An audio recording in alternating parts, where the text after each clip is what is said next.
માટેની ચૂંટણી છે। પેલા લોકો 2014 માં बहुत हुआ मोघवारी का मार अब की बार मोदी सरकार એવું સ્લોગન લઈને આપણી વચ્ચે આવ્યા હતા। 2019 માં मोदी जी को लाएंगे अच्छे दिन आएंगे ની વાતો લઈને આપણી વચ્ચે આવ્યા। આપણને લાગ્યું કે આપણો ઉદ્ધાર થઈ જવાનો છે, આપણે મનસુખ દાદાને મત આપીને લાવી દીધા, પણ એમની સરકાર હોવા છતાં મનસુખ દાદાએ આપણા સમાજનું કે ભરૂચ જિલ્લાના લોકોનું કોઈ ઉદ્ધાર કે કંઈ કામ કર્યું નથી। આ વખતે મનસુખ દાદાને રજા નિવૃત્ત કરી દેવાના છે।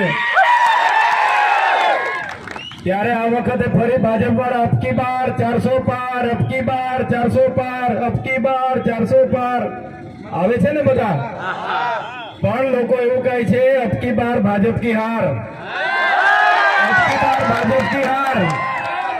તૈયાર છો ને બધા? ત્યારે આ લોકોને એમના ઉમેદવાર અમને કહેતા હતા, મનસુખ દાદા ઇન્ટરવ્યુ આપતા જાણ કરતા હતા કે 5 લાખની લીડથી અમે ભરૂચ લોકસભા જીતીએ છીએ। એ મનસુખ દાદાને આજે રાજપીપળાથી ભરૂચ અપડાઉન કરવાના થાપા પડી ગયા છે। એ મનસુખ દાદા આજે તમારી બધાની નેત્રંગમાં ઉપસ્થિતિનો વિડીયો જોઈ લેશે। એ મનસુખ દાદાને ઊંઘ નથી આવવાની, રાતે ઉઠીને પણ માટલાનું પાણી પીવું પડશે।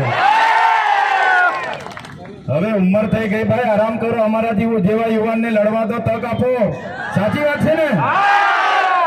ત્યારે ફરી મનસુખભાઈ હજુ 5 વર્ષ માંગવા આવ્યા છે।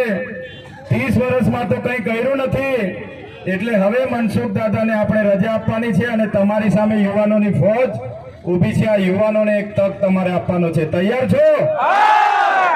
ત્યારે તમે જોઈ લો, આમના શાસન દરમિયાન મોંઘવારી ઓછી કરવાની વાત હતી, 450 નો ગેસનો બાટલો આ મોંઘવારી ઓછી કરવા વાળા લોકોએ આજે 1250 સુધી પહોંચાડી દીધો છે। પેટ્રોલનો ભાવ 65 રૂપિયા હતો, આ મોંઘવારી ઓછી કરનાર લોકોએ 95 રૂપિયા સુધી પહોંચાડી દીધો છે। એટલા જ માટે અમે તમને કહેવા